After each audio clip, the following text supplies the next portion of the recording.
All right, guys, we are back on the Kevin and Fred show, and I am really excited about today's episode. I'm joined by Bill Perkins, who is known by some as the Last Cowboy, or at least the Wall Street Journal will call him that. Bill is one of the world's most successful hedge fund managers and entrepreneurs. And honestly, there's so much more stuff we could say about Bill, and I'm going to get to that. I'll link to all that in the notes. But most importantly, Bill wrote a book called Die with Zero that quite frankly grabbed me like I haven't had a book grab me in a really long time. It's probably one of 5 books that have been most impactful for me, where I've been able to actually then go out and take action and noticeably change things. And so I'm excited to share the story of this book and sort of how you got there, Bill, and more about your story as well. So Bill Perkins, welcome to the podcast today. Thank you. Thanks for having me. And I'm glad the book had an impact on you. Yeah, me too. You know, Bill, I thought this would be a fun place to start, if you don't mind. You're known in some circles, and it's not like you're not exactly on coupons here, but you're known in some circles as like an honorary billionaire. Can you give us the background on that, or what that means to you, and your friends call you that? Yeah, I guess it picked up kind of first in the poker world and people seeing me spend or kind of like documenting my life traveling. And there's this perception that, oh, he's a billionaire the way he's living. And I'm like, far, far from it.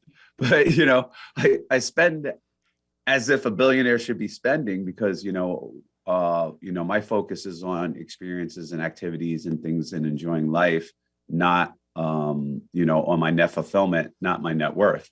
And so, I'm not this like frugal miser sitting in there with a hoard of gold, like, what's the next return in 20 years? I'm thinking, I probably won't be able to move that much in 20 years. Let me go do the things I want to go do now. Thanks for sharing that. I appreciate that. You share a story in the book about I want to say it was your first boss, or at least one of your first bosses, sort of like got mad at you or had some choice words when you had shared with him, even though you weren't making much money. I think it was like 16,000 or 18,000 a year at the time, but you'd managed to save up, I think it was like $1,000. Yeah. And you got a different reaction than what you expected. Was that like the first, like, kind of smack in the face, if you will, where you said, oh, hold on a second, I might be optimizing for the wrong thing here? Yeah, it was close to it around the first time. I had, I was very frugal. I was like basically a fire guy, trying to save. And that stands for financial independence, retire early, right? Before there was fire. Yeah. I was like, well, if I save this money and I read books about, 6% over a year. And by the time you're 65, just a mindset that had come through the culture about, the more savings, the better. And my boss, Joe Farrell, I was quite proud of myself when I was talking about, like, he was standing by a conversation I was having with another clerk, and he overheard me say that I had saved $1,000. And he goes, "Are you a fucking idiot?" And I'm like, wait, what? I thought I was going to get a pat on the back and a talk about the virtues of saving. He's like, "You came here to make millions. Like, what are you doing saving $1,000? I know how much you make. Like, go out and spend that money and have fun." And it kind of was a big slap across the face. And I was kind of like, yeah, he's right. I didn't come here to make $16,000 a year. Like, there is this future earnings that's going to grow. I'm why am I saving, $1,000 and taking from my poor self to give to my future wealthier self? That type of thinking was going on, and it didn't make sense. And I'm like, 20, I should be having fun. And so, I went down that path. I kind of yo-yoed from like this like super frugal guy who bought the 1 month bus pass, that type of thing to get to work, convinced my boss to do employer matches on transportation. I was like, to a guy who spent every single nickel he made, no matter how much money he made. You know what I mean? So like, I was ping-ponging from, frugality to overspending, and those thoughts started like, okay, what is the optimal thing to be doing here? Right. Yeah. It's funny, I've referred this book to, I somehow, it just got in my awareness. It was at the end of June, so not that long ago. And I've not, when I'm telling somebody about this book, I'm like, if you don't know how to make money, or if you spend like a drunken sailor, I'm not sure this isn't the thing. This isn't going to save you, right? Although maybe there will, because there's a lot of life lessons in here, I think, to go way beyond money, but this Right. is really about threading that needle and the nuance. I'm a guy who, grew up with lower middle class at best. And so when I started to earn real money, I realized and stop just spending everything. It was like accumulate assets. That is right. And then, and so I got so ingrained in that. So maybe it's just timing for me where I saw this. I went, oh, hold on a second. This is a really great thing. I think you use the term optimize life fulfillment or life energy, if you will. How did, was there a point where you came to that? What was it when you were sort of forced to start writing down your thoughts? I think you said it was a doctor that recommended that you actually write this out. Was that the thing that really kind of helped you put this all together with your thoughts? Yeah, so I had gone through this whole thing of like, okay, I'm going to die. I really don't want to work for free, right? Earn money and not be able to use it, right? Like I don't want to go spend a bunch of money on Chuck E. Cheese tokens and just go, die and not be able to ride the ride, right? Yep. Of life. That's my analogy. And so I began thinking like, everybody says, oh, I want to be rich before I'm 30 or 40. And I'm like, there's a reason why, right? Nobody's like, oh yeah, I want to be rich before I'm 80 or 76, right? Like there inherent in that thought is there's some sort of utility curve of the money, the ability to convert it into experiences and things that you want, right? And you want more of life. And I was like, well, I don't want to be broke when I'm 80, and I don't want to miss out on opportunities and have my roller coaster money or my skiing money past the time where I'm able to do it or enjoy it, right? Is because your body, you age, you deteriorate, and you die. And that has a forcing function. It basically removes certain activities from either your enjoyment bucket or your ability to do it bucket, right? As well as your own choices on who you are. I say life is like Tetris. You kind of got to get the order right, Yeah. to get the high score, right? And so if you're like, yeah, I'm going to go clubbing and strip clubs or whatever after I get married and have 3 kids, it just doesn't work, right? Like there's dynamic decisions in your life that kind of remove certain things, right? And then there's just the periods and people of your life. Like I alluded to the story of like my daughter watching Pooh's Heffalump movie with her when she's young. Yeah. And how do I allocate my time, my wealth, and my health throughout the span of my life in order to get the most fulfillment out of it? That's the book, right? Yeah. And I had been talking, the central premises is that, well, you use all your resources that you have directed to getting fulfilled, right? And then it's like, okay, how do I allocate those with this forcing function called deterioration and the fact that my life changes? And it's a lot of awareness. It's a lot of awareness about what experiences you want to have in our life. A lot of awareness about like, hey, I'm not going to live forever, right? And certain opportunities will pass me by forever, and some will be suboptimal as time goes on. So I wanted to write a computer program. That's the long story. I mean, that's the medium story of like, I want to write this computer program to tell me exactly what to spend, exactly what to save, so I can like get the most out of life. And the problem is that there's too many variables, constantly changing, not enough compute power there is. You're basically writing a sim of your life. And when I went to go see the doctor and I talked, they did the psychological exam of like, are you afraid of running out of money? Well, it was one of the stress questions. And I was like, well, I hope I run out of money. And he was kind of like blown away. Like, what do you mean? And I gave him the spiel, a big long spiel. And he's like, nobody's ever answered the question that way. You got to write a book. And it was kind of like the last straw. I thought about it. I was like, it would help me get it all organized instead of these like separate conversations and debates I would have with friends and people close to me. And I would be able to use it kind of like as my guidebook. Like here is the mental model. This is how you should be thinking about these things that come up in your life, repeatedly. And Yeah. so, That's man, that's a great story. I'll tell you, you referenced the part of the book where you mentioned the Pooh movie with your daughter, and I'll never forget reading that. Yeah, I've got 2 young daughters, they're 7 and 9, and I just instantly was like, whoa, hit me like an absolute ton of bricks. yeah, And the rest of the book was great, and I just that's one of those moments where I remember I'm like, oh yeah, like that's where I think maybe I really realized this book is so much more. I think it's easy to look at the cover or have an idea of what you think it's about and think maybe, oh, it's a money book or something like that, but it really is so much more than that. And for me, it was that story that you shared where it just, it hit me and I realized like, yeah, I'm going to have that moment too real soon. I mean, I've already had Yeah. that moment. I just didn't realize it. Yeah, yeah, exactly. And that's that when you're on I use the word autopilot a lot in the book, right? Like a lot of things that get us by, like, that make, you learn a skill, you do it, and then you don't really think about it, like driving, right?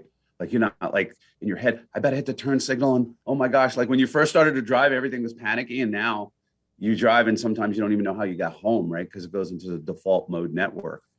Um, Unfortunately, driving is not or fortunately in some stages, but it's not the only thing that goes into default mode network, right? We just kind of go through life on this kind of like autopilot thing, not really thinking like, wow, I'm doing these activities. Like let's say you're going to, I don't know, out to do some other activity, then spending time with my daughters, right? Like I'm going to go watch this, Blade Runner with my friends when I should probably watch this movie with my daughters because that time period is going to go out. I can watch Blade Runner later. It's really about optimizing in every sense of the word so that you get the most fulfilled. So you don't get past the time period and go, oh, I regret not doing this at this time. Yeah. Right.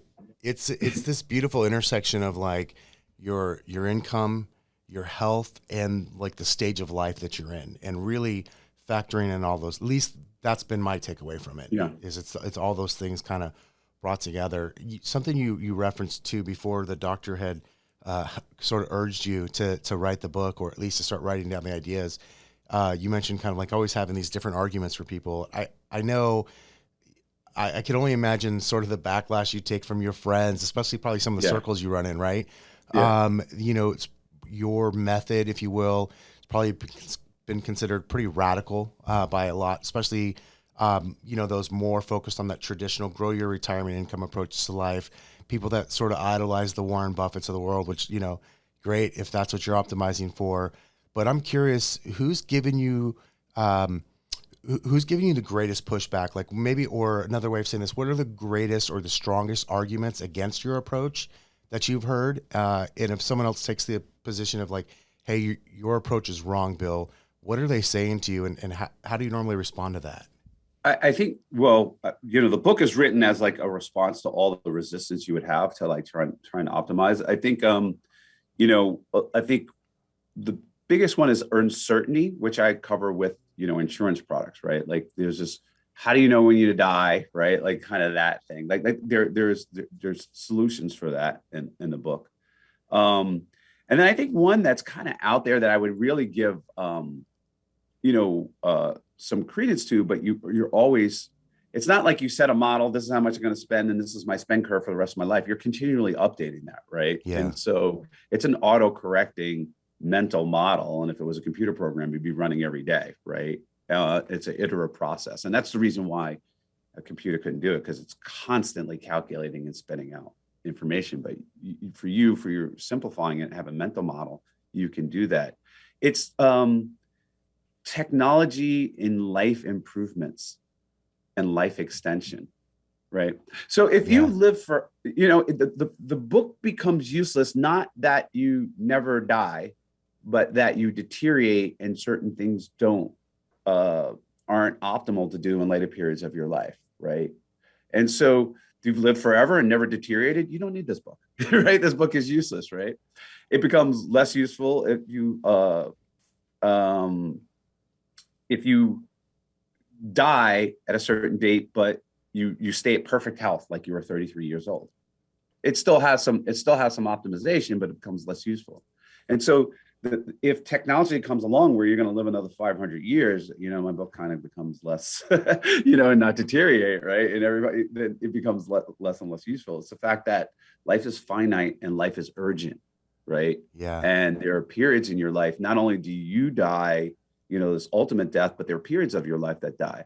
The person with young kids, the single you, the first job, the one that's very healthy, can run 5 miles, and as until you're in your 40s and 50s, and then it's like, oh, we're not going to be able to do that. That's not really good for my back or my spine or whatever. Now that I'm here in this age group, the person with grandparents, the person without grandparents, with your parents around, not around, right? And it's like, okay, the one resources that I have is time. How do I allocate that? How do I allocate my time? How do I allocate my wealth in using my time?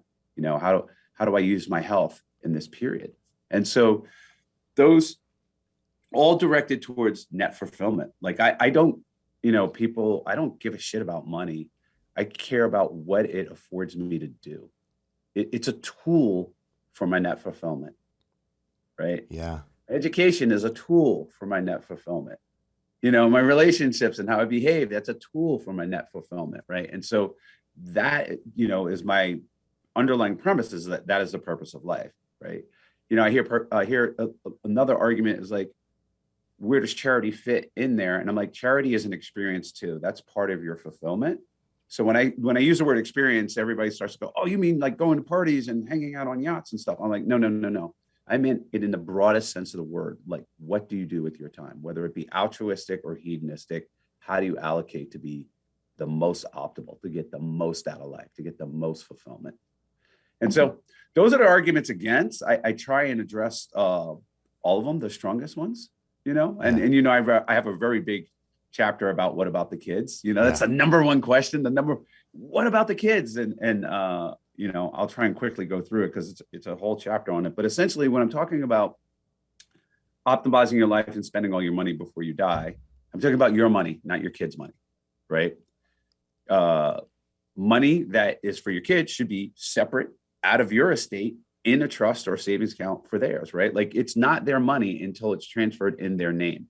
So that whatever, let's say you go out and you're drunk driving, you hit somebody and they sue you, the kid's money is gone too, right? Yeah.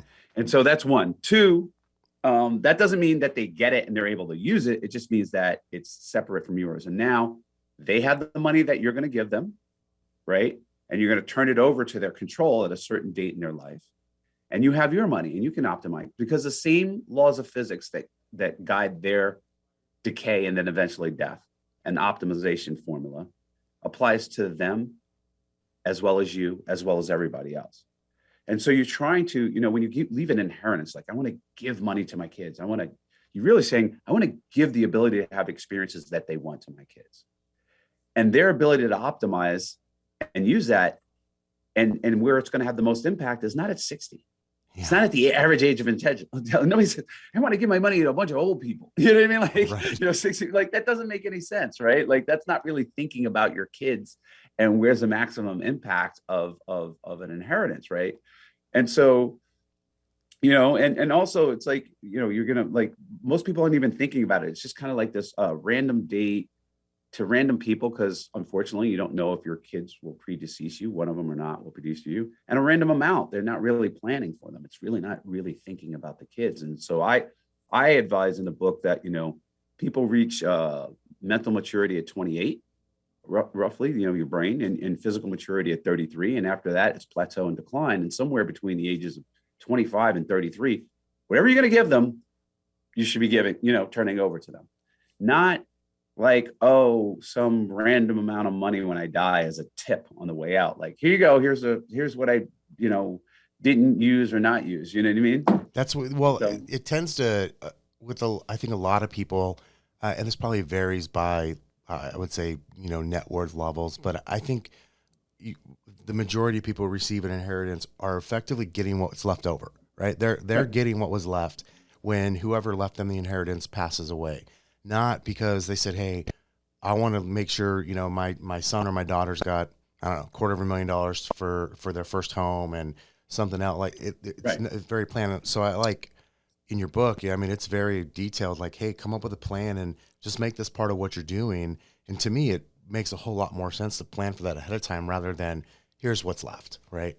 Yeah, it's about intentionality, right? Are you being intentional about it? Are you really thinking about your kids? Are you really thinking about their special circumstances and their needs and what you want to spend and what you want to give them, as opposed to, all right, randomly some date in the future I'll pass away and then, they'll sell off my, box of trading cards or whatever it is, at 60 to finally go on the trip, right? And so problem is with that, one of major problems with that is, like, they're 60 and many of the opportunities and experiences that they want to have are behind them. Yeah. Right. And you're not having a big of impact as you want. I think if you ask people, like, what would you rather have, 90,000 at 60 or 30,000 at 30? It's 30,000 at 30. Absolutely. Right? Even if it's 120,000, right? Yep. right? Well, So and I won't give away too much of the book, but the thing that the two kind of models that you laid out that I've started playing with, and literally, got, this is one of the few books like I've like taken notes on, gone back, revisited, and actually, like I said, put into action here is the concept of experience points and memory dividends because yeah. of how beneficial those are. What when did you realize that memory dividends? First of all, I'd love to know like if you how you came up with the name. I think I know, but when did you realize like, oh, this is actually something that's really impactful? I had been thinking about it for a bit because I was kind of like, just people randomly think about things. It's like, hey, you have an experience, but it's the planning of the experience, actually experiencing it, and then the recall of it, right? Like I always joke, like anybody who's masturbated understands the memory dividend. You know what I mean? Like, Yeah. and so, but really, it's that the fact that like experiences don't just have value when you do them. They have value and give you enjoyment when you recall them. And there's a lot of stuff in advertising science about how like Coca-Cola doesn't taste better than Pepsi. But when you consume a Coke and you know it's a Coke, you absorb all the advertising as well. And it gives you these feelings and rushes and memories associated with it.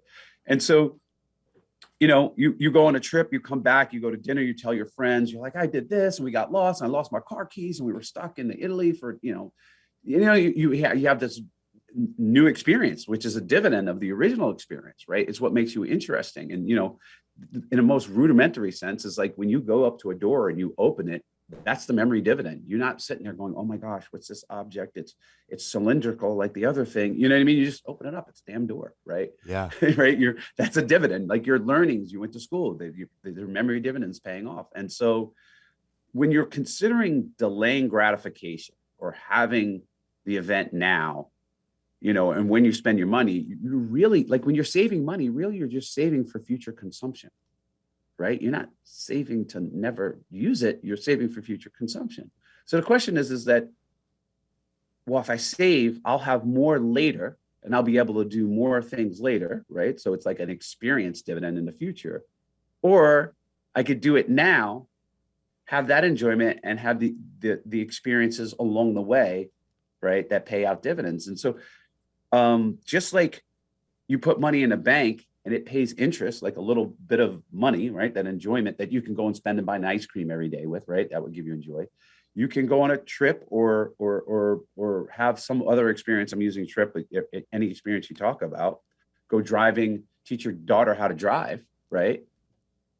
And every time you recall that, you're going to have enjoy and experience dividends associated with that experience, and that's part of your fulfillment, right? That's the net sum total of your fulfillment. It looks better on the graph in the book, I promise you. It does. I mean, it looks So great, but I think the listener hears what you're saying, but it's powerful. I think most people, maybe not most, I think a lot of folks, certainly most of my listeners, have had at least one trip where it's the trip that they have pictures from. Like maybe maybe it was a cruise. I think of like my cousin and their family. Like my aunt and uncle took the entire family on a cruise, and they've still all of them who went on that cruise have pictures up in their home. And this was 15, 20 years ago, maybe longer. And it's just this, like, I think when you say memory dividend, I think it's kind of natural to yeah, get it, if you will. yeah. Yeah. And so I tell people like, Warren Buffett's like, they tells people to invest early. And I'm like, yeah, invest early in experiences. That's how you get the interest and the compound dividend of your fulfillment. It's like what fulfills you. And, people get it. Like when they go out to dinner with their friends or they're meeting up, like a significant portion of the conversation is about things that have happened and experiences to them. Right. Yeah. Sharing and laughing about that, whatever. And then talking about that experience creates a new experience. They're radioactive. Right. And it spreads your fulfillment and joy. It makes you interesting. That's what's going to give you, what makes you happy, right? Most of it is things that have happened and choices that you have made. Right? I love that you point out it's like what makes you happy. As I was getting ready for our conversation, I was listening to a few other podcasts that you've done, and on one of them, I heard a story about I think when you really started to make money. Was it a Lamborghini? Was that like the first expensive car you bought? And Yeah. would you mind resharing that story? Yeah. So So I got wealthy, and this charity auction, bought a Lamborghini, and it was just kind of doing what had been advertised to me, what a rich guy does. I was just like, oh, this is what they do on TV and Wall Street and rappers or whatever, like I should be doing this, buying things that are somewhat maybe fun and very much status symbol-y. And I bought the car and I hated it. I absolutely hated the Lamborghini. It was like, it's not good for potholes and city driving. It's just a pain in the ass to get in. And I felt like a douchebag driving around in this Lamborghini. You know what I mean? Like I loved it when I was a kid, when I had Matchbox cars, but I wasn't really in touch with what I wanted. I wasn't really thinking about what I wanted. I was on autopilot uh, about what rich guys should do, right? Like, oh, do this, buy the thing, buy the car, whoop it up in the club, whatever. Not that in small doses, those things aren't fun, right? Like, I would have been nice to like drive it, but I didn't need to own a Lamborghini. And I needed to think about it. I was like, well, what do I really want? Like, what really is entertaining for me in the entertainment bucket? What goes in the charitable bucket? What adventures and experiences do I want to have in this time period of my life? And also when I die, right? Like, and so that took some unplugging or deep thought about like, what do I really want? And it's not that easy, right? I don't want to make this trivial. It's not a trivial exercise. Well, it's not. I've heard it put another way, which is, if you ask a lot of people, what's wealth like for you, and you often get a common answer. I heard it first from someone who's very famous, so I'm not going to repeat. I'm not going to say who it was, but it's some version of being able to do what I want, when I want, with who I want, for how long I want. And that's a great answer, except for, okay, so, but what is it that you want to be doing with those people for that amount of time? Right. And that's actually not that easy to answer unless you No. spend some time I believe in, kind of doing some work inside and really trying to pull that out of you.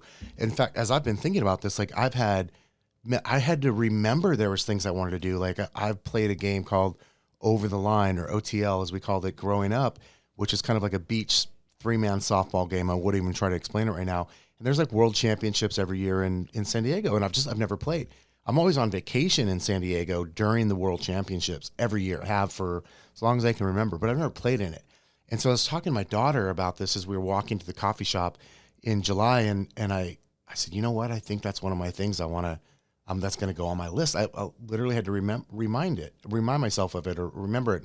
My business partner reminded me last week as we were talking about this, that I hadn't been snowboarding in like 8 years, since my oldest daughter was like 1 or 2. And I'm like, I know there's some snowboarding trips I haven't taken yet that I got to take while I still can. And so Right. it is easy. Those are real easy ones, right? To just say, but even those took some like, oh, I got to get myself out of like my regular, everyday, normal routine to think deep about that. Yeah, that's fantastic. And that's what the book's about, right? Like you step off autopilot, like even if you don't do any of the money part, even if you don't do X, Y, and Z, the fact that you're like, hey, there are experiences that I want to have. Like you won't be able to snowboard forever, right? Yeah. Like you'll be alive and not be able to snowboard. And you maybe won't be competitive in the softball thing. The fact that you stopped and said, hey, I'm on default mode. I'm going to work. I'm doing a thing. I'm saving the money. I'm, whatever, all the things that our culture says you should do. And you're doing a good job, but you're forgetting like, hey, what experiences do I want? And where do they belong? Right. Like softball is not 90s or, there's probably not that many 75s on that OTL sport thing. Right. Not that many. And there's not too many 75-year-olds that snowboard. I'm not saying that there aren't, but like, my body frame, whatever, it's not happening at 75, right? I don't even wakeboard anymore. I wake surf. So, that is going to give you right away more fulfillment. You're going to have a more fulfilling life, right? Because you got off autopilot, decided, hey, this thing belongs in this time bucket of my life, right? And I did it. And I'm not going to, 10, 15 years later, look back and be like, oh, fuck, I wish I had done this. Why did I not do this? I had the money, I had the resources, I had the time, I enjoy it, etc. You know? It's so easy to convince ourselves that we don't have the time, because you give the story in the book about a friend who like, hey, I'm going to get to this amount of money or net worth. And then all of a sudden that bar moves. And I think for anybody who goes after it and it, accomplishes a lot, at least in the professional world, is the type of person who tends to move the goalposts forward as they get closer to their goalpost, which there's some value in that. But then you end up looking looking up at 75 going, damn, I didn't take that snowboarding trip. And that was, or I didn't do this thing with my kids. And that's a regret, that I know that I just don't want to live with. Yeah, it's pretty tough. It's pretty tough. And I think a lot, some of it, not all of it. I don't, like people, I always get the answer, why do people do, like question, why do people, why does this happen? Why do people do it? I think part of it is like the concept of enough requires you knowing what you want. And I think a lot of people go through life not really thinking deeply about who they are and what they want out of life. And everybody's different, right? Like I wrote this book not telling you how to live your life. I wrote this book telling you how to optimize your life based on what you want, right? And people are going to have different spending curves based on that. But just a mental framework of like, okay, let me optimize for what I want. But what I can't tell you is what you want. You know what I mean? Where you have to sit down and map out your life, break them out in whatever time buckets you want, every 5 years, 3 years, whatever, and be like, okay, what do I want to happen in my life in this period? What do I want to have in life in this period? What do I envision having in my life in this future period? And if you could perfectly like close your eyes, know exactly what you want in each period, right? That's going to fulfill you. You know exactly how much to save, how much to spend, and when. Yeah. Right. You'd know enough to the penny. Right. Yeah. And what you'd find, what my argument is that what you find is that a lot of your activities will follow this spending will follow this natural bell curve. Right. You probably don't have that many activities that cost a lot of money at 85 to 90. Right. Like, yeah. You're like, I want walks. I want my grandchildren to visit me. I want picnics. I want to hang out on the beach. I want to do some gardening or whatever. And then when you're near this age, you're like, I want to go play in this OTL conference and I want to go snowboarding. And you know what I mean? Like there's a little bit more going on there. And, I just point to the data to show that like of those who save, their net worths to continue to go up in their 70s. And, my argument is because they can't spend the money. Yeah. No, I mean, that's a great point. You can't, there's only so much you can do. And then I think too, the natural reaction is like, well, I got this money, so I'm going to hold on to it. So it sort of naturally grows because you're not spending it on yourself. No, yeah. Right. And it's not just the ability, it's attitude. It's not just aptitude, it's attitude. Like they just don't want to, you just, as you get older, your taste change. And so like my glow stick days, it's like my taste changed. It's not as much fun as it used to be. You know what I mean? Even though I could do it, it's like, so whatever Chuck E. Cheese tokens I had for glow stick days, I kind of wasted them if I haven't spent them already. You know what I mean? Like whatever money was earned for that, it's gone. Right. No doubt. And so I mean, I use that as an example, but there's all kinds of examples depending on who you are in your life and your wants and your curve. And when you think about that, like you're going to get more of life. You're going to have a richer life. You're going to have a more fulfilling life. And that's what we're solving for, your net fulfillment.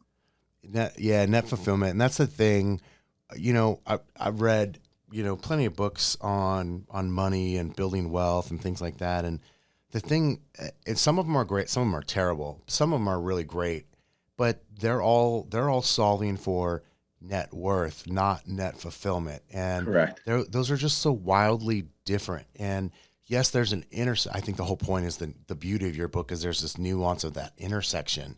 But you can only optimize for one thing. Only one thing can be the priority. Everything else is not the priority. There's always only one most important thing, right?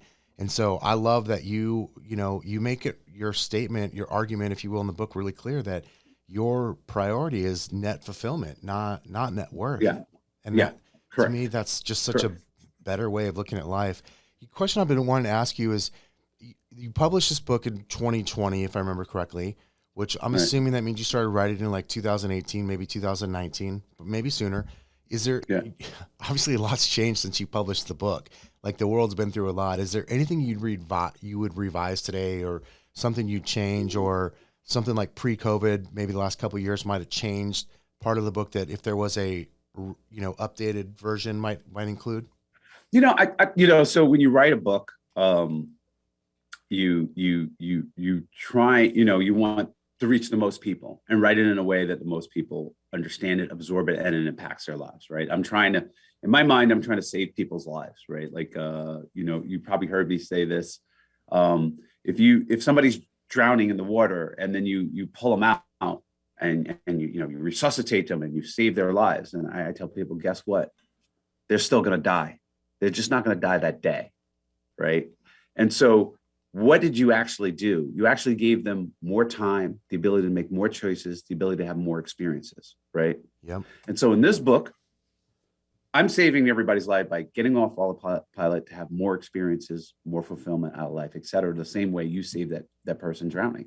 Like all they're getting is more experiences and more choices. And so if you optimize your life and you get more experiences and more choices and more fulfillment, in my mind, I visualize it the same way. Whether you're breathing, but you're throwing away your life and living as if you're dead, or whether you're actually dead, to me, there's an equivalence there. Yeah. And so, the question is, how would I change the book if I would change anything? And I don't know if I would, because each segment of the populace, like some people, I have friends that was like, I want the 600-page version of this book. I'm like, I'm glad you wrote the theories and the mental models and a couple examples, but I want a cookbook. You know what I mean? They want the do this, do that, do this version, right? And then, I have other people that like, no, a little bit too more formulas. I want more, emotional examples of how it impacted you, et cetera, more motivational, on that area. And so, I guess I would give a couple more examples or a little bit more details on things to do, because I realized, like, even writing the book and some of the exercises I put out there, difficult, right? It's like, maybe I should have some examples on how to think about more in depth about getting off autopilot and exercises to get you there. Yeah. I'm just kind of like, this is what you need to do, whatever, but it's like, put it together your damn self, right? After the theory, I was like, here's E = MC squared. I don't tell you how to build a satellite with a perfect GPS system, right? Like the positioning, which is a result of the formula E = MC squared. Without that, you don't have accurate GPS, right? And so people like, no, I want the application layer, right? So I think I would add more of the application layer if I changed it, to help people, maybe at the end of the book, to help people actually implement it. Tell them, show them. The book, one of the books I modeled after was Your Money or Your Life, by Joe.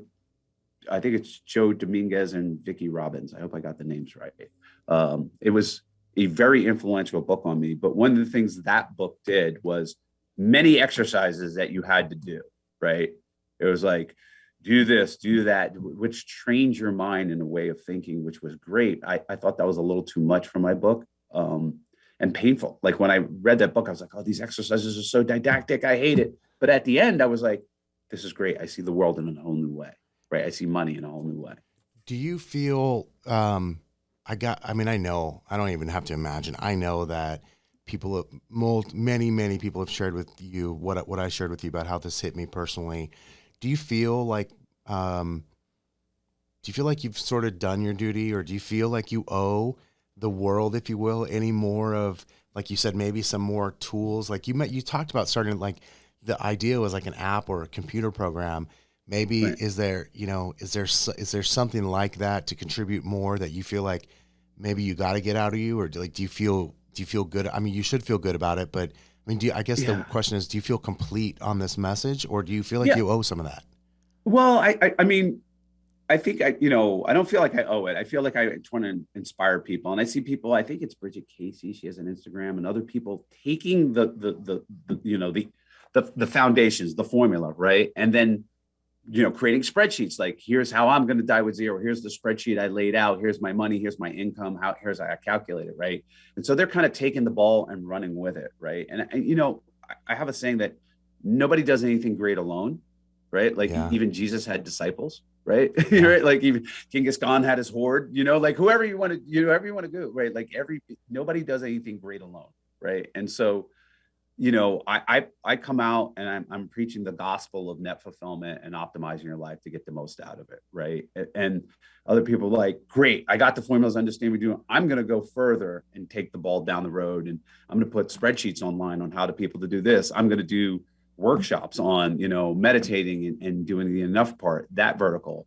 I'm going to write a health book about like optimizing for your health, right? Because the 3 variables in the book are your health, your wealth, and your time. Yeah.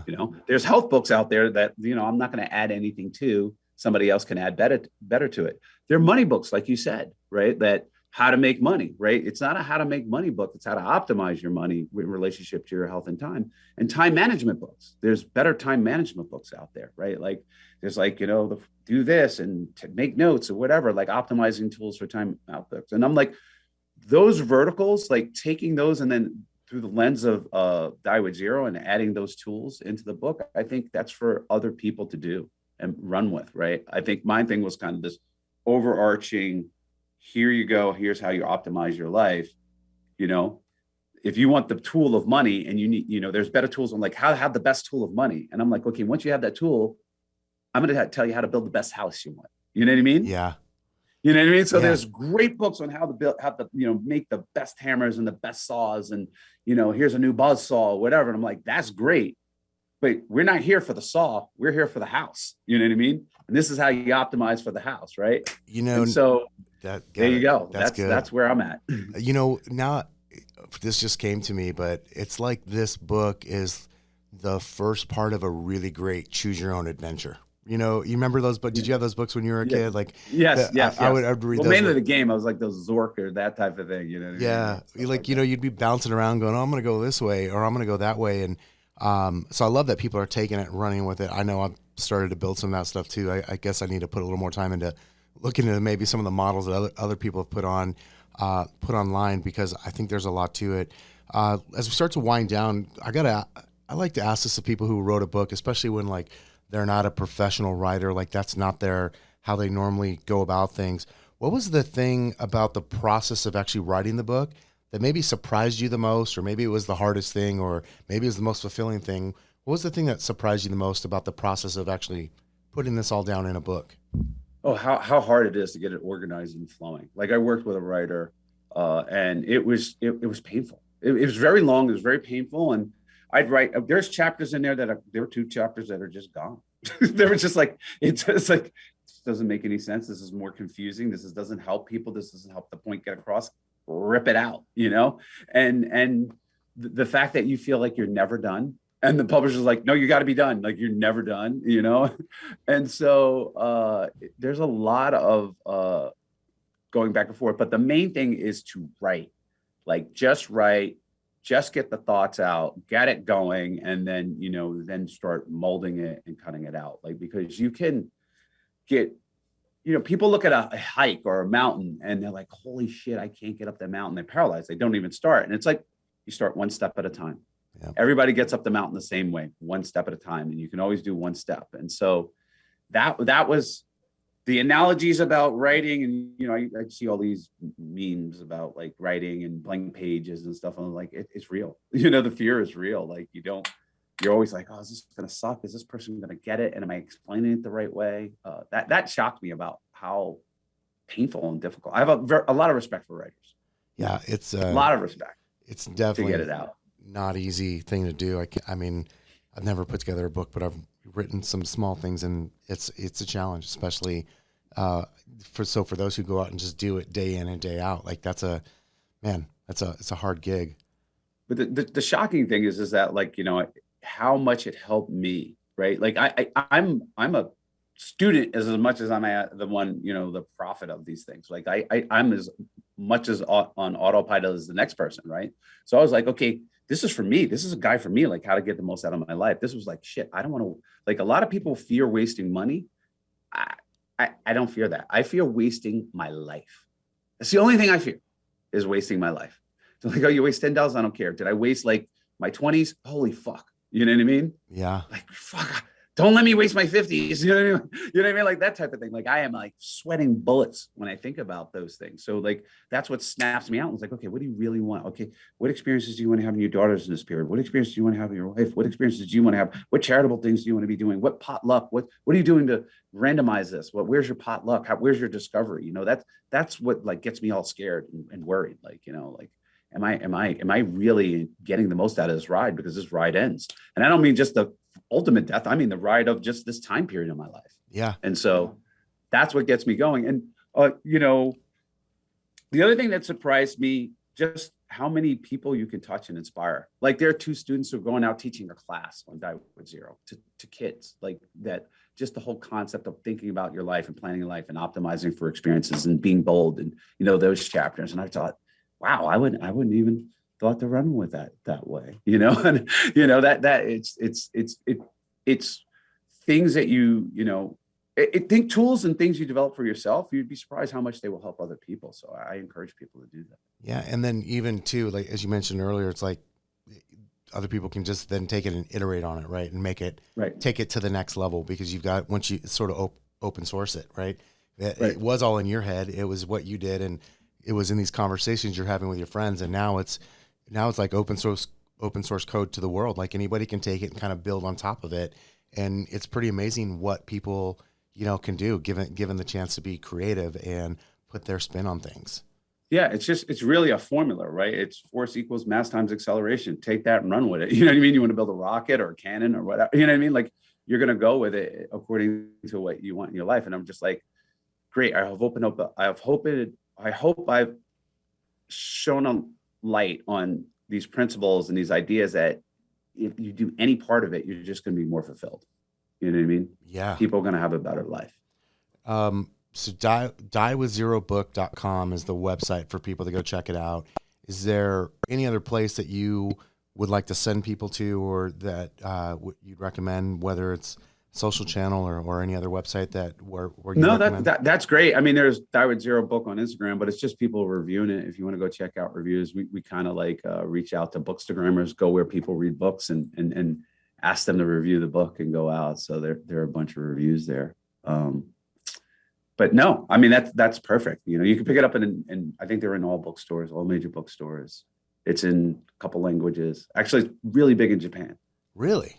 Japan is one of the biggest spots, but it's in Serbian, it's Japan, it's in Spanish, it's in German, it's in Serbian. That's pretty cool, man. Like that's gotta feel. You're a guy that's accomplished a lot professionally, obviously done a lot personally, but that's got to be a pretty cool feeling to know that you wrote a book. Yeah. You put your thoughts on paper, and it's not like just in English. I mean, just having it be a hit, if you will, in the U.S., that's a big deal. But knowing that it's now being, it's translated into other language, like that, that's really damn cool. It fits, and I really go against culture. But in Japan, I'm coming hard at the culture in Japan, right? And so I see why it has an impact there. Why people are like, whoa, Yeah, it's you're forcing people to think differently, or maybe just giving them the opportunity to, because they've thought the same thing but haven't acted on it for whatever reason. Well, it's just universal, right? Like people, at the core, I guess my theory is correct. Like people want a fulfilling life, right? That's the most important thing to them. They don't want to waste their life. We're so busy doing things and get habituated to do things that, afford a survival, right? But then we go past survival and we don't realize that, right? Like, and we just keep operating in a survival mode instead of fulfillment mode, and there's a balance, right? And so, waking people up to that balance that, hey, it's going by fast, and, not just, you're going to die X day in the future, but all these periods of you are dying, and we need to get you optimized. Yeah. You guys, for the listener, I obviously you probably figured this out by now if you're still listening. Like, I cannot recommend this book enough.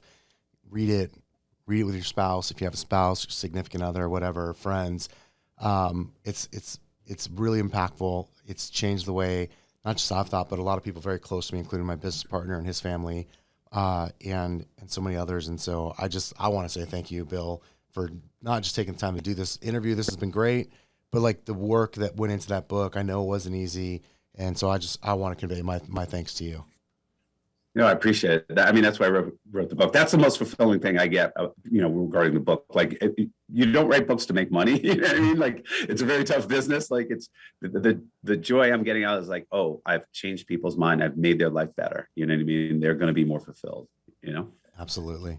All right, Bill Perkins, thank you for taking the time to do this with us today. I really appreciate it. And for the listener, we'll have all the links for you in the show notes, of course. Go buy the book, share it, review it, of course, and say thanks to Bill on social somewhere. And Bill, thank you so much. Thanks for having me. All right, guys, we'll see you next week.